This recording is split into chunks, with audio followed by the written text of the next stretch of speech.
হয়তো আওয়ামী লীগের দোসর পুলিশরা মরেছেন বলে যে পুলিশ বাহিনীর ভেতরে সহকর্মী মৃত্যুর বেদনা নাই, মানে যারা মারা গেছেন তাদেরকে তো পুলিশ আওয়ামী লীগ বলে চিহ্নিত করতে পারছে না। পুলিশ তো বুঝতে পারছে যে সেই জায়গায় সেও থাকতে পারতো। কাজেই পুলিশ বাহিনীর ভেতরে ব্যাপক ক্ষোভ, হতাশা, বেদনা এবং ভীতি সেটা কিন্তু আছে গত বছরের জুলাই আগস্ট থেকে। এবং পুলিশ বাহিনী বুঝেছে এই সরকার কোনোভাবে পুলিশ সদস্যদের হত্যার না গত বছরের জুলাই আগস্টের হত্যার কোনোদিন বিচার করবে না। এখনো যদি পুলিশ বাহিনীর সদস্যরা নিহত হন, আহত হন, কোনো সময়ে সরকার তাদের পাশে দাঁড়াবে না। অন্তর্বর্তীকালীন সরকারের প্রধান উপদেষ্টা ডক্টর মোহাম্মদ ইউনূসের কড়া নির্দেশ সত্ত্বেও আইন শৃঙ্খলা রক্ষাকারী বাহিনীর নাকের ডগায় রীতিমতো আওয়ামী লীগের মিছিলের দৈর্ঘ্য ক্রমেই বাড়ছে আর বাড়ছে আওয়ামী লীগ এবং তার অঙ্গ সংগঠন সমূহের নেতাকর্মীদের সাহস।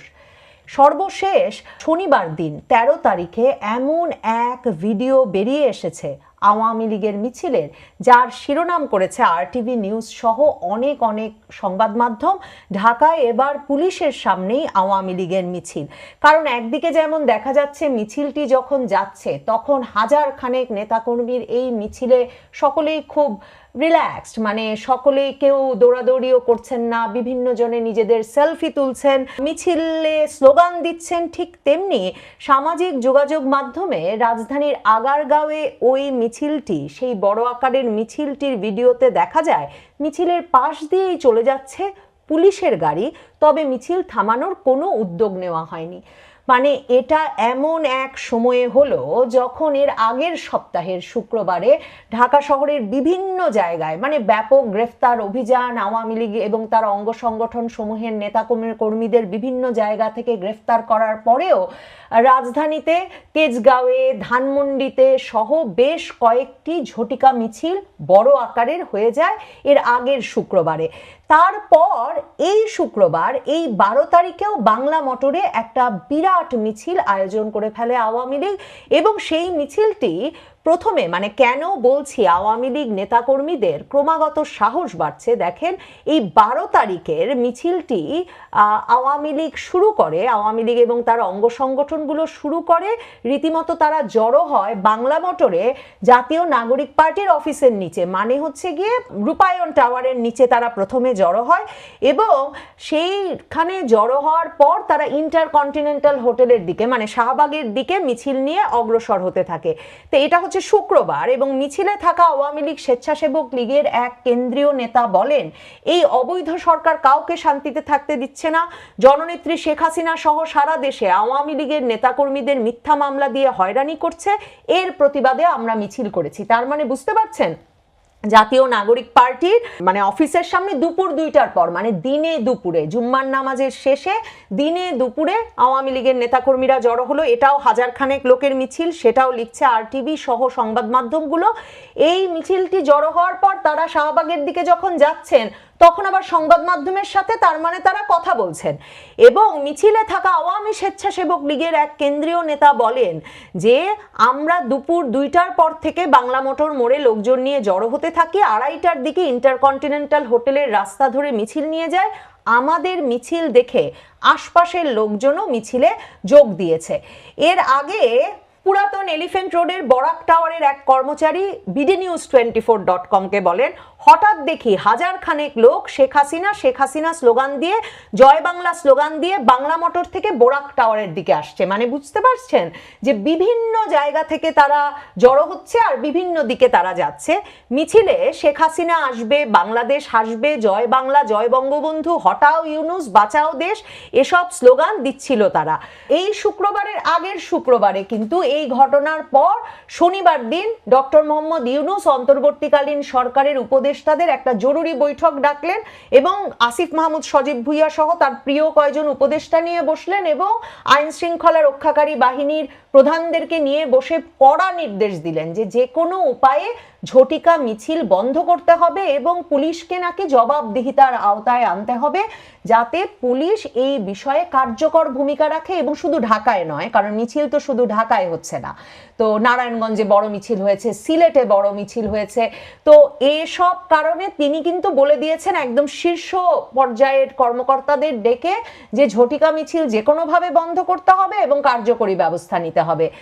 আর স্বরাষ্ট্র উপদেষ্টা জাহাঙ্গীর আলম চৌধুরী কিন্তু সেই এপ্রিলেই বলেছিলেন যে কেউ যদি ঝটিকা মিছিল দেখলেও কার্যকরী ব্যবস্থা না নেয় পুলিশ, তাহলে নাকি তিনি সাথে সাথে কাল বিলম্ব না করে ব্যবস্থা নেবেন, আইনগত ব্যবস্থা নেবেন সেই সব পুলিশের উদ্দেশ্যে যারা ঝটিকা মিছিল সহ বেআইনি সমাবেশের বিরুদ্ধে কঠোর ব্যবস্থা নেবে না। তো এই যখন নির্দেশনা সে এপ্রিল মাস থেকে আছে, প্রায় এই ঝটিকা মিছিল হলেই সরকারের হৃৎকম্প শুরু হয়, তখন সরকার আবার একটা আলাদা করে মিটিং ডাকেন, সেই মিটিং থেকে এই নির্দেশনা যায়, কিন্তু পুলিশ কোনো কিছু করছে না। দেখেন বাংলা মোটর কোন এলাকায় পড়ে, শুক্রবারের মিছিলটা যেখানে হলো বাংলা মোটর পড়ে হচ্ছে গিয়ে রমনা থানার অধীনে, এবং ডিএমপি ঢাকা মেট্রোপলিটন পুলিশের রমনা বিভাগের পুলিশ কমিশনার হচ্ছেন সেই মাসুদ আলম। মানে তিনি নাকি ছাত্রদল নেতা ছিলেন এবং তিনি তার কাজে কার্যকারিতায় মানে জার্সি পরে চলে আসছেন, কখনো আইন শৃঙ্খলা রক্ষায়, কখনো হাত ভাঙা তবু চলে আসছেন। এসব করে করে তিনি কিন্তু সবসময় সংবাদ মাধ্যমে একেবারে সক্রিয় থেকে সামনের সারিতে আছেন। সেই রমনা বিভাগের মাসুদ আলমের এলাকা কিন্তু হচ্ছে এই বাংলা মোটর, যেখানে কিনা আধা ঘন্টা ধরে হাজার খানেক নেতাকর্মী জাতীয় নাগরিক পার্টির অফিসের সামনে জড়ো হলো, তারপর আস্তে আস্তে ইন্টারকন্টিনেন্টালের দিকে গেল। কিন্তু উপপুলিশ কমিশনার মাসুদ আলম কি বলছেন ডিএমপির রমনা জোনের, তিনি বলছেন বাংলা মোটর থেকে আওয়ামী লীগের লোকজন মিছিল নিয়ে আসছিল, পুলিশ একটি বাইক সহ 6 জনকে আটক করেছে। আসলে পুলিশ ব্যবস্থা নেবে কেন?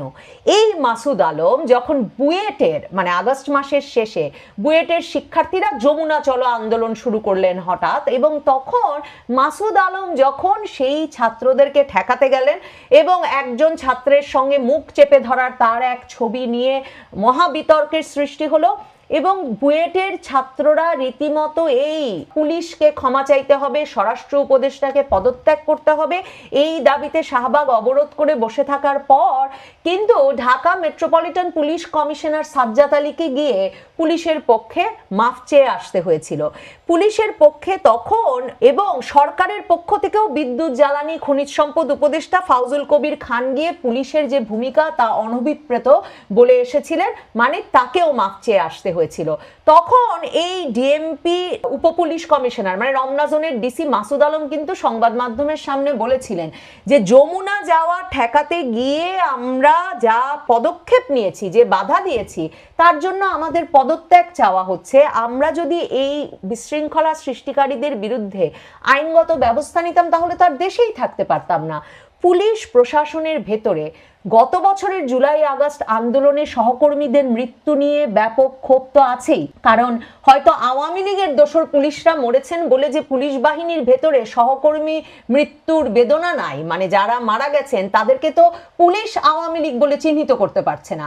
পুলিশ তো বুঝতে পারছে যে সেই জায়গায় সেও থাকতে পারত, কাজেই পুলিশ বাহিনীর ভেতরে ব্যাপক ক্ষোভ, হতাশা, বেদনা এবং ভীতি সেটা কিন্তু আছে গত বছরের জুলাই আগস্ট থেকে। এবং পুলিশ বাহিনী বুঝেছে এই সরকার কোনোভাবে পুলিশ সদস্যদের হত্যার না গত বছরের জুলাই আগস্টের হত্যার কোনোদিন বিচার করবে না, এখনো যদি পুলিশ বাহিনীর সদস্যরা নিহত হন, আহত হন, কোনো সময়ই সরকার তাদের পাশে দাঁড়াবে না।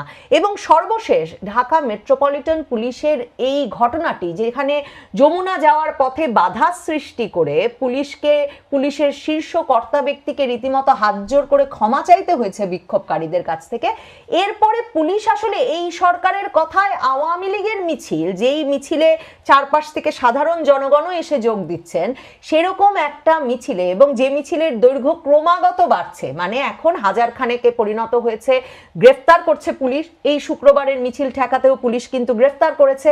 এই বাংলা মোটরের মিছিল থেকেও 6 জনকে গ্রেফতার করেছে। ভাবেন, হাজার খানেকের মিছিল গ্রেফতার করেছে 6 জনকে।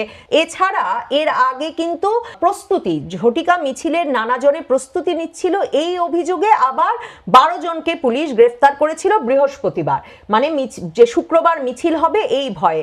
তো এবং সেই গ্রেফতারের যদি তালিকাটা দেখেন, আপনাদের আগেও আমি যেটা বলেছি, বুঝবেন যে সারা বাংলাদেশের যুবলীগ, ছাত্রলীগ, আওয়ামী লীগ, বিভিন্ন জেলার বিভিন্ন থানার তারা সকলে ঐক্যবদ্ধভাবে আসলে এই সিদ্ধান্ত নিয়ে ফেলেছে, তারা মিছিল করবে, তারা রাজপথ দখলে রাখবে এবং প্রয়োজনে গ্রেফতার হবে। গ্রেফতার হলে দলীয় পরিচয় নিয়ে গ্রেফতার হবে। এবং গ্রেফতার কারা হয়েছে? নাটোর জেলার বড় বড়াই গ্রামের যুবলীগের সদস্য আলামিন, চাঁদপুরের আওয়ামী লীগের স্বাস্থ্য জনসংখ্যা বিষয়ক সম্পাদক। এছাড়া গ্রেফতার হয়েছেন আরো কয়েকজন বিভিন্ন জেলা এবং থানার আওয়ামী লীগ সদস্য।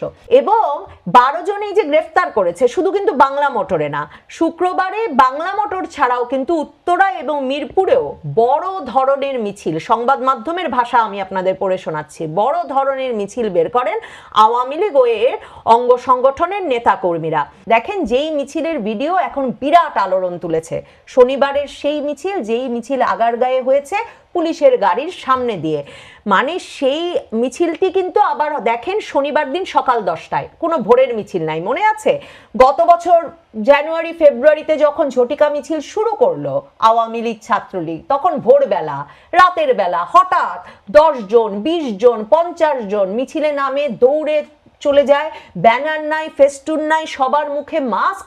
এই অবস্থা থেকে এখন তারা শনিবার সকাল 10টার সময় হেলতে দুলতে এসে আগারগাঁও বাংলাদেশ বেতারের সামনে জড়ো হয় আওয়ামী লীগ, স্বেচ্ছাসেবক লীগ, ছাত্রলীগ সহ বিভিন্ন সংগঠনের নেতাকর্মীরা। তো সংবাদ মাধ্যম এই পরিচয়গুলো জেনেছে মানে কিন্তু কথা বলতে পেরেছে মিছিলে অংশগ্রহণকারীদের সঙ্গে। সংবাদ মাধ্যম লিখছে, আরটিভি লিখছে, প্রায় 1000 সংখ্যক মানুষ এতে অংশ নেন। স্থানীয়দের ভাষ্য, ব্যানার, ফেস্টুন ও প্ল্যাকার্ড হাতে নিয়ে মিছিলকারীরা বিভিন্ন স্লোগান দিতে দিতে এগিয়ে যান। মিছিলটি বাংলাদেশ বেতারের সামনে থেকে শুরু হয়ে আগারগাঁও মোড়ে গিয়ে শেষ হয়।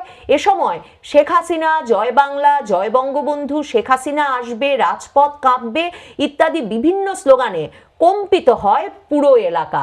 তো এই ব্যাপারে জানতে চাইলে শেরেবাংলা নগর থানার ওসি মোহাম্মদ ইমাউল হক জানান, আওয়ামী লীগ ও বিভিন্ন অঙ্গ সংগঠন মিছিল করেছে, ঘটনাস্থল থেকে 2 জনকে আটক করা হয়েছে। মানে বুঝতেই পারছেন, 1000 খানেক জনের মিছিল, 2 জনকে আটক। এবং যে কথাটা আমি বলছিলাম যে আওয়ামী লীগ এবং তার অঙ্গ সংগঠনের নেতা কর্মীরা এখন এই বিষয়টিতে মানে গ্রেফতার হবেন, কিন্তু তারা রাজপথে থাকবেন এবং এমন একটা ঐক্য তারা অর্জন করেছেন, যেই ঐক্যের ফলে 1000 খানেক লোক তারা জড়ো করে ফেলতে পারছেন এবং জনসমক্ষে রাজধানীতে দিনে দুপুরে এই মিছিলগুলো অনুষ্ঠিত হচ্ছে। ডক্টর মোহাম্মদ ইউনূস সরকারের জন্য বাংলাদেশের আইন শৃঙ্খলা পরিস্থিতি ফিরিয়ে আনার জন্য যে কাজটা সবচেয়ে জরুরি ছিল, পুলিশের ভেতর আস্থা ফিরিয়ে আনা, পুলিশ বাহিনীকে সক্রিয় করা, সে কাজটি যেহেতু 13 মাস পরেও ডক্টর মোহাম্মদ ইউনূস সরকার করতে পারেন নাই, পুলিশ বাহিনীর হত্যার কোনো বিচার ডক্টর মোহাম্মদ ইউনূস সরকার দেন নাই, সন্দেহ হয় সম্ভবত এটা ভবিষ্যৎবাণী করা যায় ডক্টর মোহাম্মদ ইউনূস তার কথায় বা তার কর্তা ব্যক্তিদের কথায় পুলিশ বাহিনীকে দিয়ে আওয়ামী লীগের ঝটিকা মিছিল ঠেকাতে পারবেন না। পুলিশ